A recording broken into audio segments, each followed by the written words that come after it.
So Carlan, class of 92, holds a coaching certification from Brown University School of Professional Development, a master's in social work from Smith College School for Social Work, and a BA in neuroscience and animal behavior from Mount Holyoke College. She has more than 15 years of experience working as a therapist, leadership coach, and group facilitator.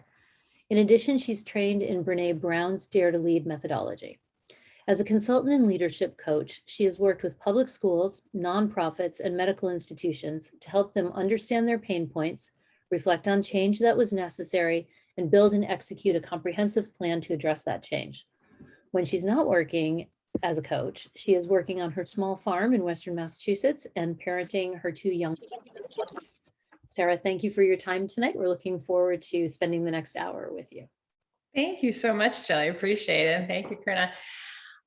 So it sounds like a few more people are popping in, but if you don't mind, if you know how to change your name, if you can just put the year you graduated, it will be fun for me and for other people to see what year you graduated from Williston. So I'm really honored to be here today. Thank you very much for having me. I was a 6-year senior at Williston, and that was some of the most formative time of my life. It was an opportunity for me to try new things, to be a learner, to make mistakes, and then try again, right? It really taught me to be daring and resilient. And it gave me a lifelong desire to create spaces where people were willing to get uncomfortable and learn. So I'll begin by telling you a little bit about myself, and then we'll launch into the talk. So thank you, Jill, for the introduction. I was on Facebook recently, and there was a question that came up that said, explain what you do for a living poorly. And I thought, that's a hilarious question. And I usually don't get into answering those, but I thought, well, this will be fun. Like, how could I describe what I do poorly? So I responded that I help people get out of their own way, right? Because often we have all of the things we need. We are resourceful, we're creative, we are intuitive, and we get in our own way, right? Our self-doubt, our self-criticism, our overanalysis often get in the way of us being able to really tap into our greatness and express it. So in my coaching, I help people really acknowledge what's getting in their way, get creative about working with that thing, whatever that thing is, and then transform the way they approach their lives. And one of the most frequent journeys I take people on is helping them to discover their superpower. And lately that has been even more pertinent than before. This end of post-pandemic time has been described as the, what's it called? The great, everyone's leaving their jobs. I can't remember what they're calling it exactly. But like, it's this time where everyone is reevaluating. Everyone is deciding, like, is this really what I want to do? I was talking to someone today who was saying, we finally had a moment to pause and to step out of the day-to-day and the great resignation. Thank you, Jill. The day-to-day and of our lives, and then reevaluate, is this really where I want to be? So I've been talking with a lot of my clients about helping them to understand what is their superpower. So Brene Brown notices that there's a really important phenomenon that she notices in her work. She notices that we are proud of the things that we work hard at and accomplish, but that we're not really necessarily proud of things that come easily, right? We feel that deep sense of satisfaction when we see a challenge, and when we then approach that challenge with our resources and find a way to overcome it. And so when our work is hard, it's actually deeply satisfying. So often when I talk to folks who are struggling with burnout, they are struggling with this feeling like, I just need to make my life easier. And really, truly, what we're going for is not how to make our lives easier, but how to make the challenges that we are facing feel really doable, feel like they are in our, or a possibility, meeting those challenges are a possibility for us. And we can find that sweet spot where we feel deep satisfaction. We're going to want to stay in the game, even when it's hard work, especially because it's hard work. So I was hiking with a friend one day, and I was talking about the work I do, and I was getting really animated and excited, and I was sharing different successes that my clients had, and noticing, she was asking me some questions about how I did my work. And she said, "That's your superpower." I said, "What do you mean?" And she said, "That thing that you do where you help people hear themselves and reflect on themselves." She said, "That's the thing that you do that comes easily to you, right? That is something you love to do, but it doesn't come easily to everyone. And that's what you have the opportunity to share." And so she used this term superpower. And I thought to myself, like, that's brilliant. So I really began to start to use that concept with my clients. Daniel Goleman calls that experience that one has where you are working really hard and you're in your zone of genius and you're concentrated. He calls that flow. And he describes it as the intersection of competence, purpose, and concentration. And it's that opportunity that we have when we're really using what we do well, what we know, what comes naturally to us, or what we've really worked hard to learn, and we're applying it to a problem or a challenge, and we're finding success. And he talks about how that is a really important state for humans to be in because it actually works to energize us.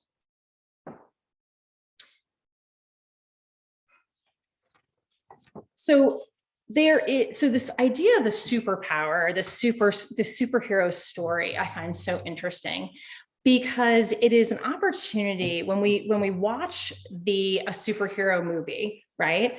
It is the human experience, right? So the superhero sees a challenge, right? They see something that the way that they can change the world, or they see a crisis in the world, and they see this opportunity to change it. And it's not a straight line, right? So in a Marvel movie, we don't see the superhero go like, "Oh, there's the problem, I'm just going to go and change it." We see the superhero engage in this way that they're navigating their own self-doubt. They're navigating their realization that they have to make change. They're navigating a success and failure, and then they're re-envisioning.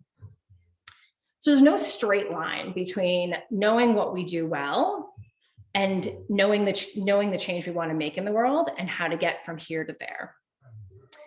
So the reason we keep going back to this is that we have to figure out how to get out of our own way. What is interrupting us from getting from the place where we see what we want to do, we know what we're good at, and how do we get there? So I'm going to begin by sharing a couple of tools that I use to help my clients get to really understanding their passion, their superpower. So I want to begin with a values exercise.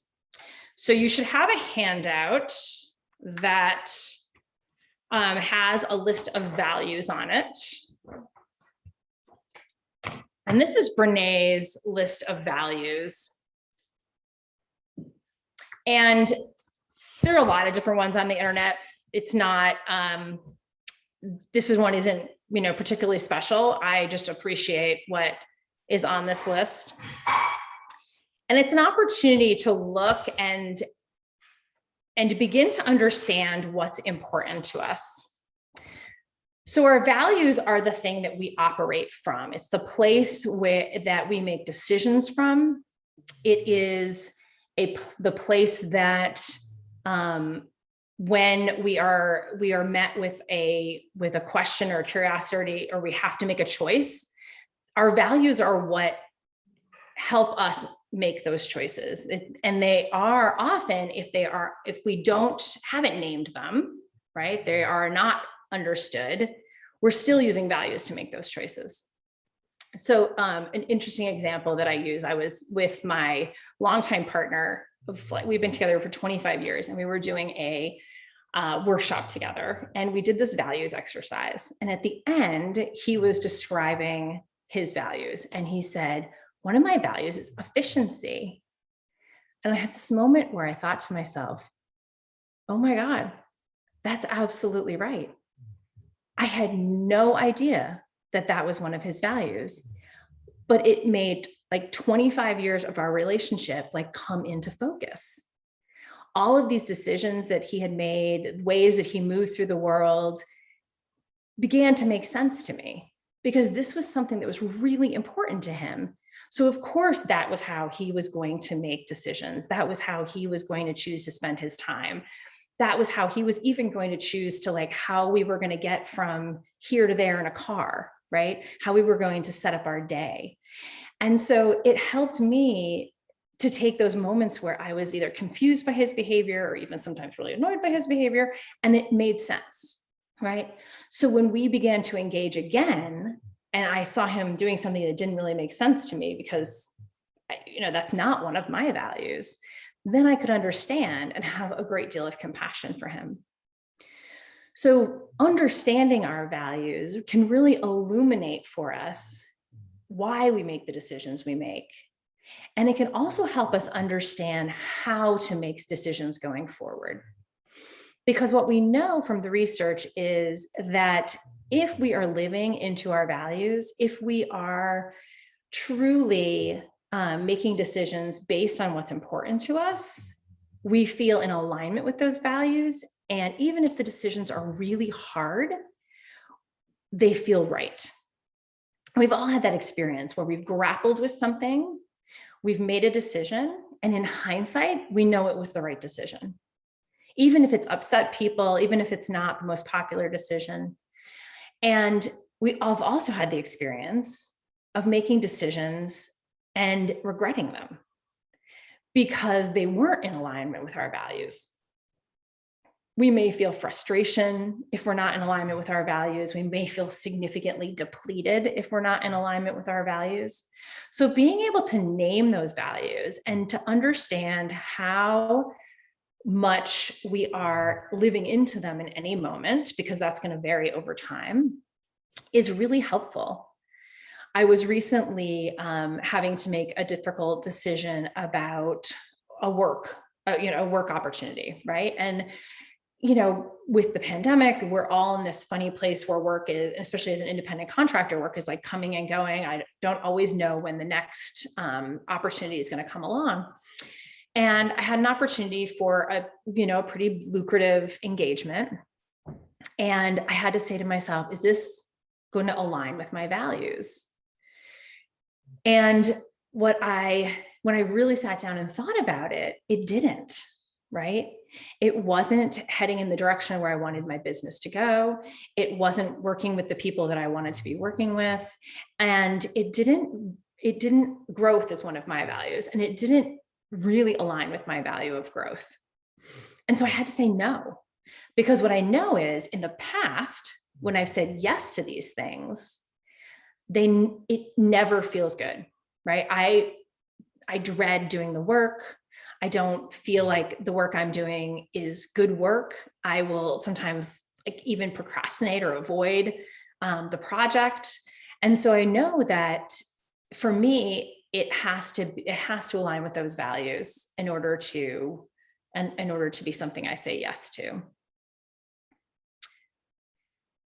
So I want you to take a moment. I'm going to start, before we dig into this list of values, I'm going to take you on a visualization. So if you feel comfortable, close your eyes. If you don't feel comfortable closing your eyes, just find some place in the room to kind of look at and soften your gaze. And I'm going to take you on a visualization that will help you get into a frame of mind to be prepared to look at your values. So start by taking a deep breath and just really arriving here. Feel your body in the chair. Try to let go of your day. And visualize a time when you were really in your zone of genius. You had that incredible feeling of flow, where you were doing something that brought you joy. You were feeling really competent.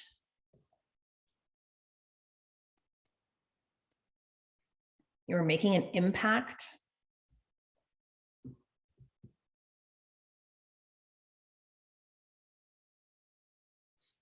Did you notice about that experience? What were you really honoring in that moment?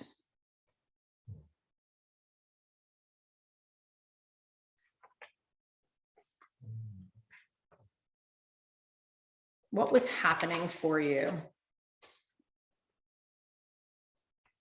that felt really good or hard and right?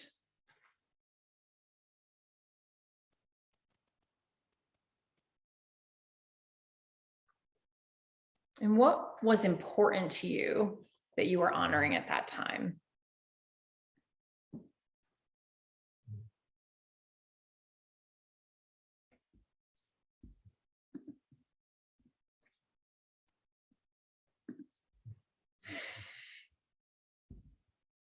Okay. Open your eyes. So now you're going to take a couple of moments, and with that feeling in mind, right,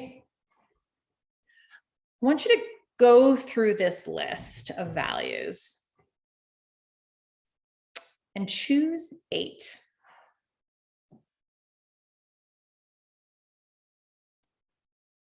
And it's going to be really hard. That's okay. In longer workshops, I make people narrow it down to 2. So I'm taking it easy on y'all today.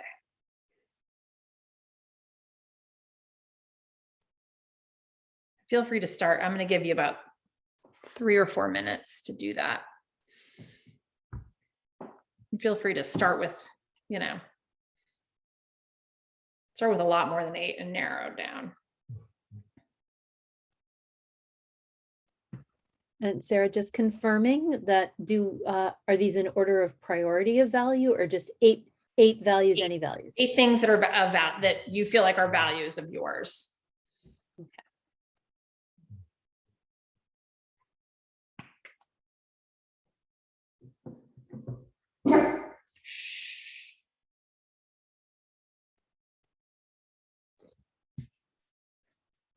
Sorry about the dog. They value participating in your work. Oh, yes. This is nighttime, so they're quiet. You should see them during the day.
People are just finishing up. Feel free to take a moment. And as people are finishing up, either raise your hand or pop it in the chat, and let me know what your experience was. So someone said I had chosen my 8 values before. Oh, okay. They're glad you're not the, yeah, you shouldn't have to prioritize your values. And you'll have, I mean, there are situations where you have to, or people's experience of doing this exercise, having to choose your values. What came up for people? What did people notice? Take yourself off mute. Can they take themselves off mute, Jill?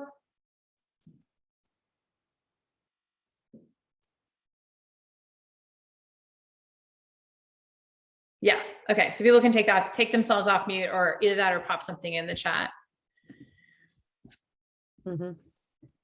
Yeah. 8 different values from 20 years mentoring. I feel all this stuff is important, but I have to prioritize some more than others. Yeah.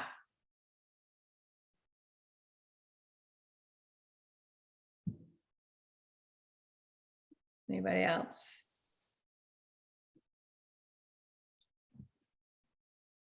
Hope. I love that. Someone experienced hope.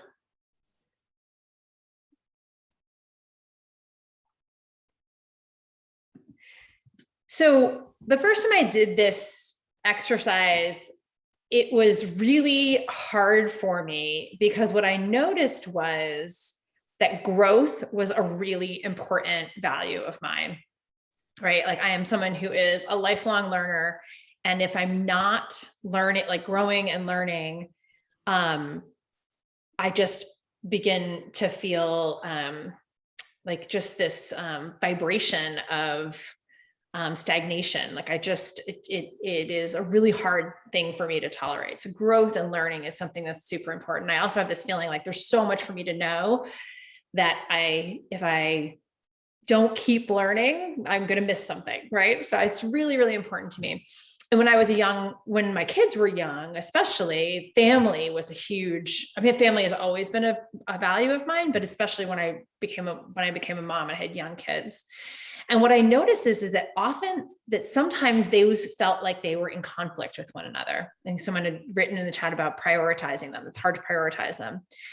And so I constantly felt like those values may be in like competition with each other. And then what I began to notice was that if I was attending to my value of growth, then I actually was living into my value of family. Because when I wasn't living into my value of growth, I wasn't really able to be present with my family in the way that I wanted to. So when I did things to attend to that value of growth, live into that value of growth that took me away from my family, I had this moment where I was like, well, how could I possibly value family if I'm willing to like leave for the weekend and do this training or take this project that takes me away from them? And then I realized it was because if I did that, I was actually able to be more present and be the mom I wanted to be and really value my time with them. So for me, it was a matter of not seeing them as in competition, but in seeing them as complementing one another. So what we know about our values is that we're never going to live into all of them 100% of the time. That is just impossible. But what we can do is we can use them as signposts along the way, right? We can use them as opportunities to reflect when either we're making a decision or when we're feeling off, right? When it feels like we're getting burned out in our job, when it feels like, we're not feeling satisfaction with our relationships, when we're feeling resentment. Like resentment is like a red flag for me when I'm not living into my values, right? If I'm doing something and I'm like, oh, I can't believe I'm here doing this, then I know like, oh, I did not make a values-based decision. And sometimes we just have to do those things. Like that's just part of life.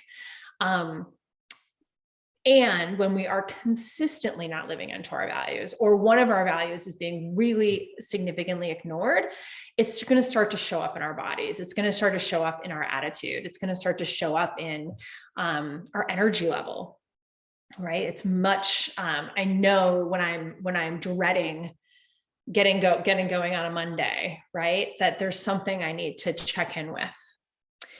So in order to really understand if I'm feeling in alignment with my values, which values I'm not maybe feeling in alignment with, I often use this next handout that I am so high tech. I'm just going to hold up to the camera.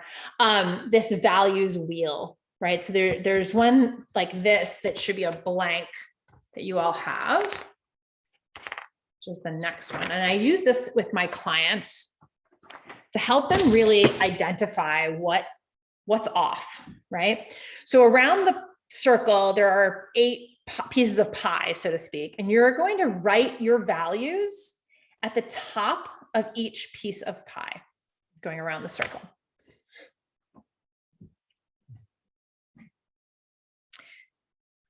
And then after you do that, you can see that there are circles 1 through 10.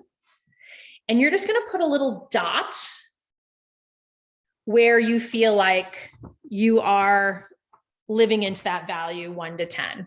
So on the example one, this one says professional development, and this person felt like they were about at a 6 for professional development, right?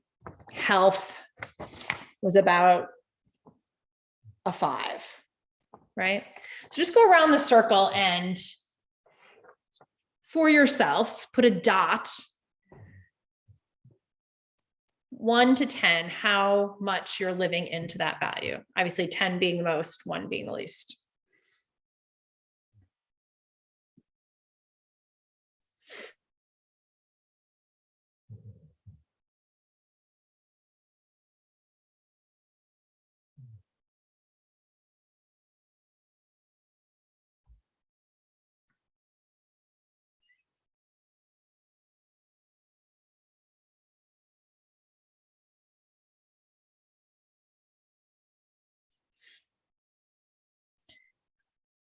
So what do people notice about their wheel?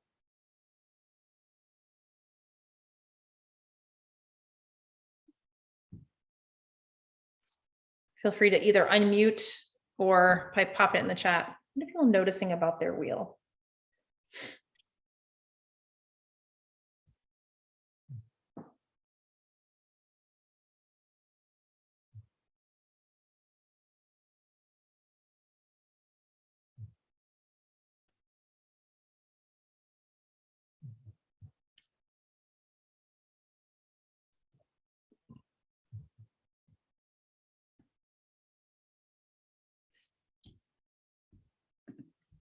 So someone said, it's hard for me to live in balance with all of my values. Seems like it pulls from some to live into others. Yep. Absolutely.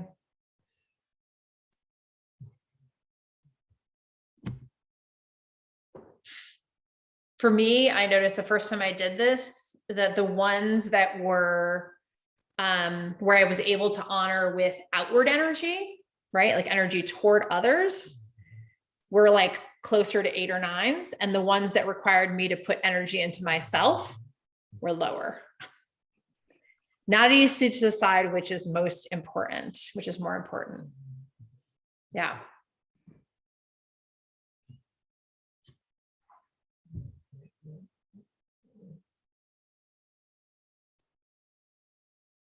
Any other noticing?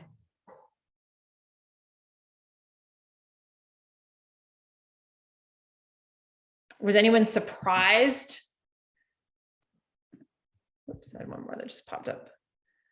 Mine's very different from the example. The ones I have been working on are the hardest are doing the best. Yeah.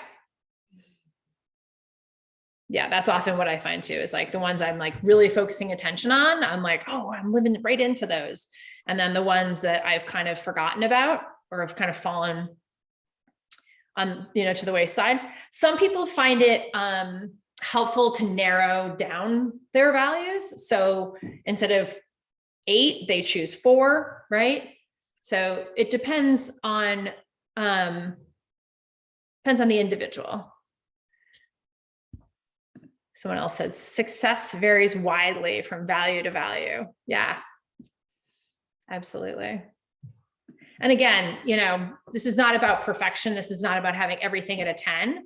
It's about noticing, like, when I'm feeling that feeling, when I'm feeling burned out, right? How do I name that? Someone else said, yes, if I took out my 4 low scores, I'd feel much better about myself. Absolutely. Yes, this should not be fodder for your inner critic. This should be an opportunity to look at and reflect, like, oh, what could I be, what could I change? What could I be doing differently? And what do I have to let go of right now? Right? Because part of what we're going to talk about next is that, the shoulds, right, can really be part of what gets in our way.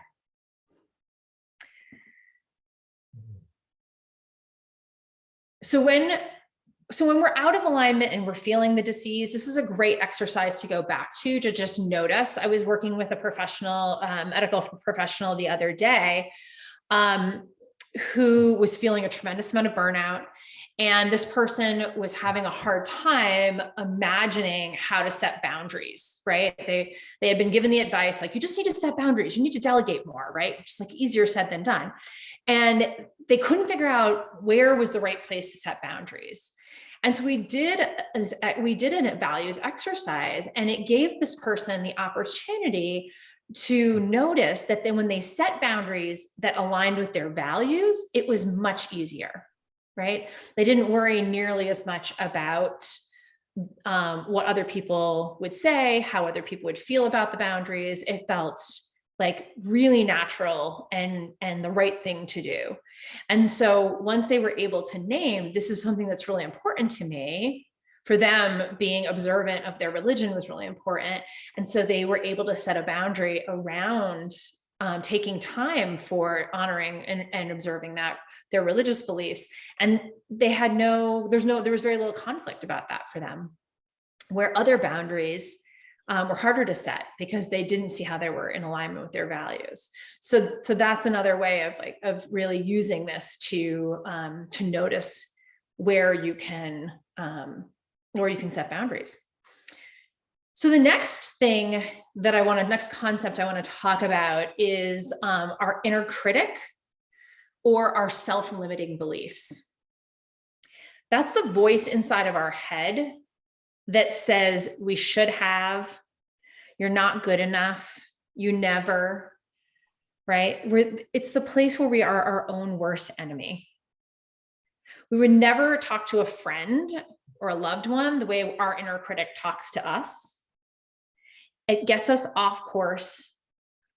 It is what undermines our ability to really live into what we are good at. And our inner critic it can often be like a voice of a family member or a teacher or coach that we had when we were younger. It can be the voice of cultural oppression. It can be just a place where we found a very vulnerable place that we found when we were younger. So the story I tell about the inner critic is this lovely, I facilitated support groups for adolescent girls for a number of years ago. And I did this for probably about 10 years. And I got some of my best quotes from these young women. But one day we were talking about giving ourselves credit, right? Giving ourselves accolades for doing something well, and we're going around the room. And one of the young women said to me, she said, you know what, Sarah, this is great. I love this exercise. It's wonderful. She said, but I have to tell you, every time I do this, she said, I start to feel really good. Like, oh yeah, I did that well. I'm really proud of myself. And she said, just when I'm really proud of myself, she said, ye old self-doubt fairy comes and lights on my shoulder and tells me all the reasons that I shouldn't be so proud of myself, that I didn't really do that good of a job, that it was easy. Someone else could have done it better, right? And she said it completely cuts me off at the knees. And I can no longer feel that joy. I can no longer experience that pride, right? That feeling of like, I worked hard and I did a good job. The inner critic is often comes up as I was working with a group of folks the other day who were like a group of tech executives. And we were talking about this inner critic. And one of them said, and we're talking about letting go of the inner critic. And this one person said, but I need the inner critic. It's what keeps me motivated, what keeps me going, right? What keeps me sharp. I need that to remind me not to be complacent, right? So I think that for many of us, the inner critic has become a tool that we use, right? And what the studies have found is, although we think it's motivating us, it's actually not, because the inner critic sets off a part of our neurology that is the alarm bells, right? It actually triggers our amygdala, which is the part of our brain that we utilize when we have to fend off danger, fight. It's the fight, flight, or freeze part of our brain. And when that part of our brain is activated, then we don't have access to the frontal cortex, right? We don't have access to this prefrontal cortex part of our brain that helps us do thinking, right? So the inner critic says danger.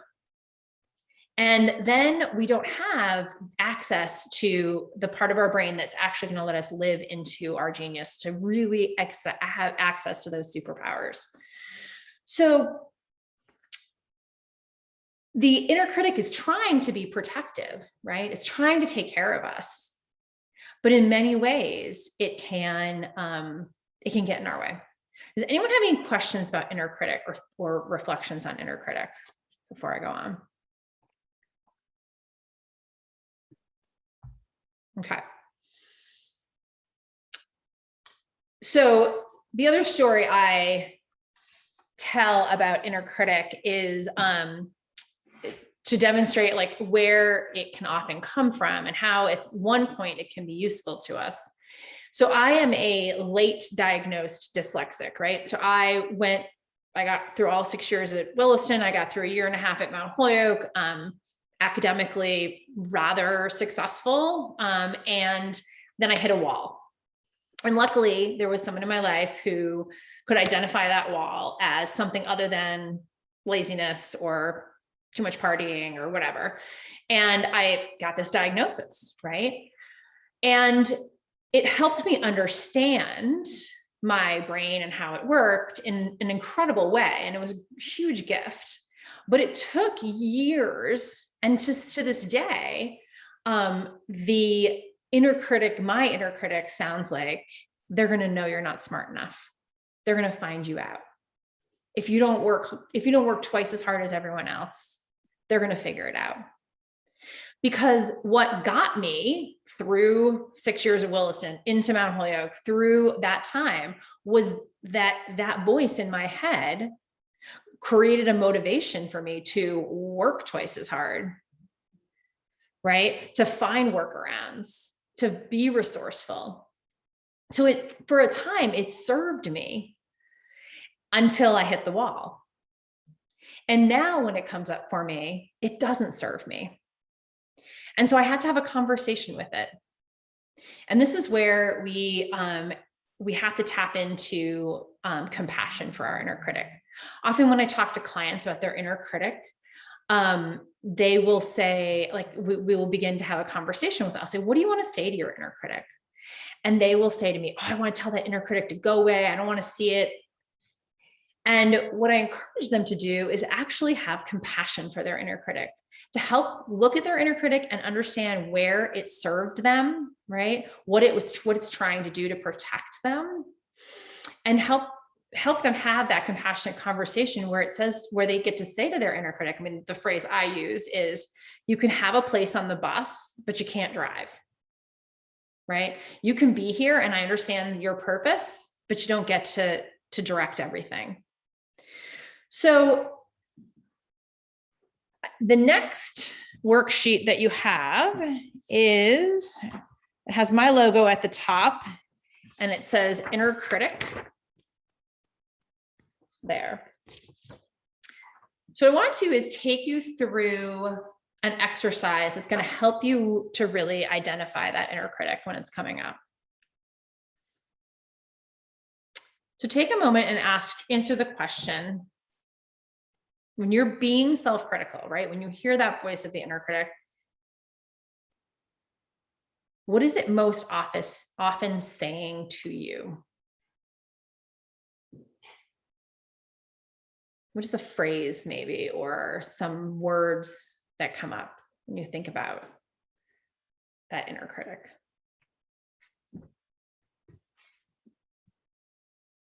Sometimes my inner critic is the sound of my very humble father saying, "Don't break your arm, patting yourself on the back," right? Or it's the voice of a teacher who meant really well saying, "Well, if you just worked a little harder on this."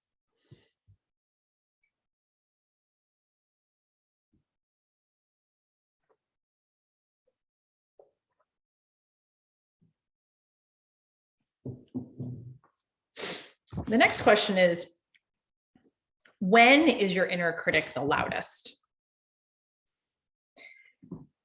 For me, my inner critic is the loudest when I am actually living into my value of growth. When I am trying something new, when I am a learner, when I am a beginner, that is when my inner critic is the loudest. So I have to be able to have a conversation with it in order to live into my value.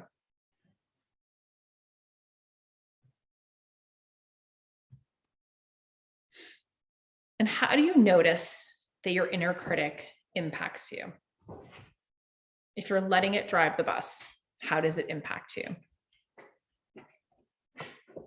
For me, I get resentful, grumpy, anxious. I don't take on new challenges. I stay small.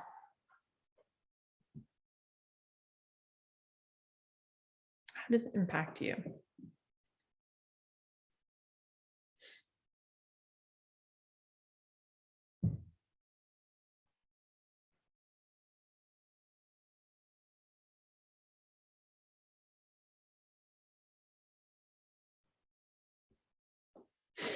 Anyone have any examples they would like to share? What does your inner critic sound like? What does it say to you?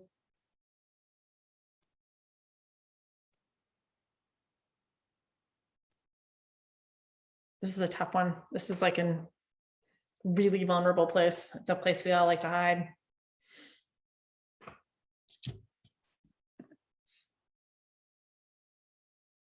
So someone said my inner critic is the largest when I think those around me don't respect my work, and my inner critic says, "Yes, you just aren't that good." Absolutely. A great story about that. Keep typing in the chat if other people want to share. But I am so amazing at projecting my inner critic onto other people. So I was giving a talk, this was years ago, at a conference for Montessori teachers. And there was a gentleman in the front row who was a head of school at a pretty big Montessori, a well-known Montessori. And he was just stone-faced the whole time. And I thought, oh my God, this guy thinks I am the biggest idiot. And the whole time I was projecting all of my self-doubt on this poor man. And afterwards, he comes up to me and he's like, "That was amazing. Can you come and present that to all of my teachers?" And I was like, oh my God, like, this had nothing to do with you. This was all my stuff that I was projecting on you. So someone says, I feel like my inner critic is very familiar with imposter syndrome. Absolutely. I may often tell myself that I wasted my time. Yeah, absolutely. So having those conversations with that inner critic and finding a way to have a different perspective on what it's telling us having a conversation, a compassionate conversation with it, where we can express our acceptance of it, but also let it know that like it's not going to be the primary driver in our decision making, is such a huge turning point in our ability to reach into places that are hard and challenging. David Brooks is an amazing set of personal questions. My favorite is, what would you be if fear wasn't in your life? Oh my God, I love that question so much. Oh, that'd be amazing. And I think that's such a key question you can ask yourself, like, what would I do if I wasn't listening to this voice, right? Like, what would be possible for me? So part of what I utilize, I really want my clients to be able to cultivate, is this inner guide, right? Because, you know, I'll always say you can't take something away from someone without giving them something to replace it with, right? And so I can't say to you, like, don't listen to your inner critic, like put them in the back seat, without also telling you how to cultivate your inner guide. So the second half of that sheet is questions that we can use to cultivate our inner guide. So our inner guide is that really incredible person in your life who are part of you that you when you are in a crisis, that part of you comes out, right? When someone is in deep need, that part of you steps to the front. If something is going wrong at work, like that part of you is what shows up, right? That's your inner guide. It is the part of you that can tap into your wisdom, your intuition, right? It's the part of you that really helps you keep going when things are hard. So the first question is, like, describe your inner guide, right? Some people like to personify their inner guide. So like describe how their inner guide might look. Some people like to describe how their inner guide might sound, right? Or other people may even use this as an opportunity to think of a person, like an actual external person who they have internalized as their inner guide. I had a friend who would say that her inner guide was her grandmother, right? And some of the things that her inner guide said to us were actually things her grandmother said, but other times they were things that came from within her, but hearing it in her grandmother's voice helped her. The next question is, what does your inner guide want you to know about yourself?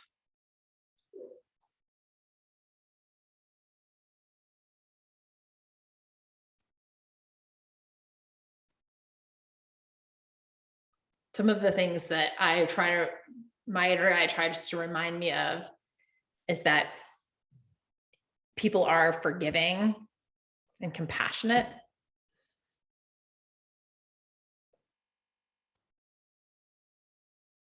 The other thing my inner guide reminds me is that everyone struggles.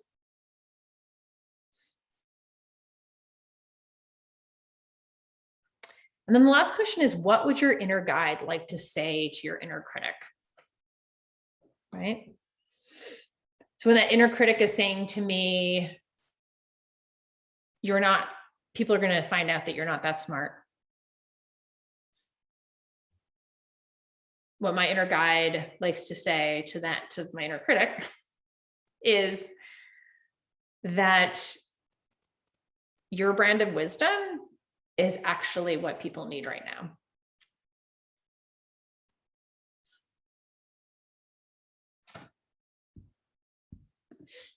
So it says, my inner guide seems to get shouted down by my inner critic more often than not. How does one help to amplify the inner guide? That's an excellent question.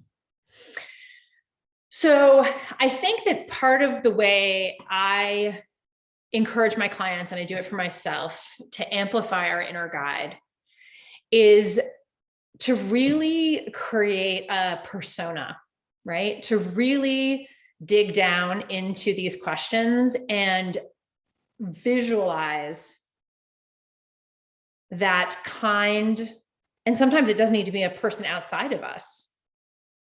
What would your friend say? Like, what would your, your one of your closest friends say to you? What would a really loving adult when you were young say to you, right? And to cultivate that when you're not in crisis, right? To take time to really build that out when you are when you're having a quiet time, while you're driving to work. Oftentimes, I really take the time to cultivate my inner guide when I'm having a good moment, right? When something has gone really well, to really begin to lay down the neurology of support and compassion and self-compassion.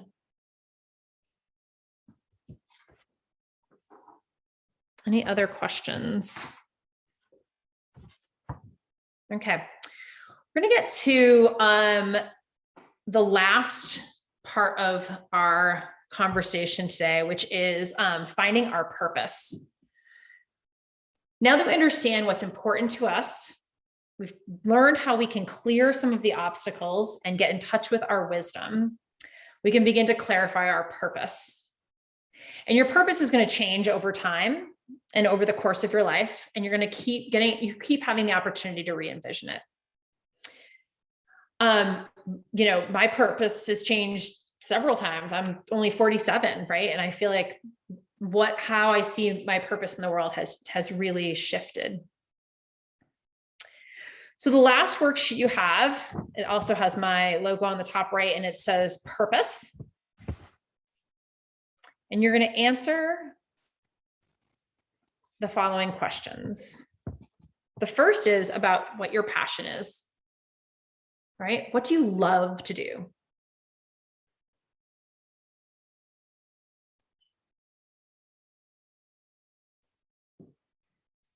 When I talk about what I love to do, I say that I really love to help people understand themselves.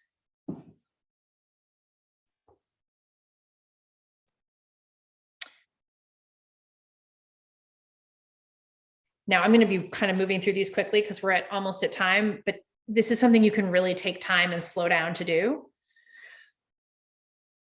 Who are you when you are at your best self?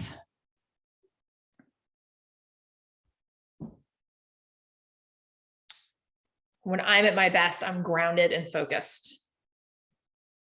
When I'm scattered and frazzled, I'm not at my best self.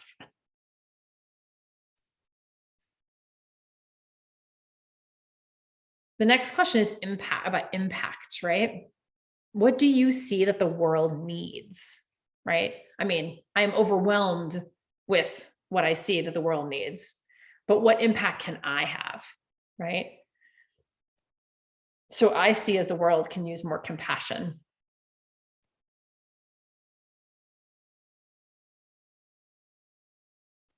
And then what are you great at, right? What is something that you know that you're great at that other people, like it's hard for other people?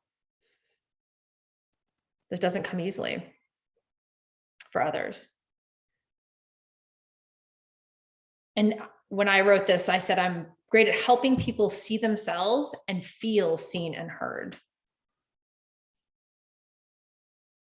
So then, like I said, this is something to spend time with. So don't feel like you have to have the answers right now. Then from there, you get to create a purpose statement, right?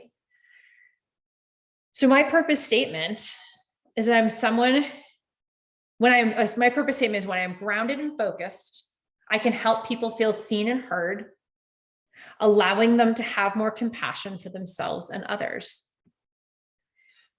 So it really helps me to understand what my path is, what I need to notice and reflect on in order to be able to be in that space where I can offer my talents and make impact on the world in the way that I want to. So what is your superpower? What can you uniquely do to impact the world? How can you notice your inner critic when they're taking you off course and compassionately remind them they don't get to drive the bus? How can you summon the inner guide to remind you of your greatness and show you the path? How can you live into your purpose? We all get pulled off our path, fail, reorient.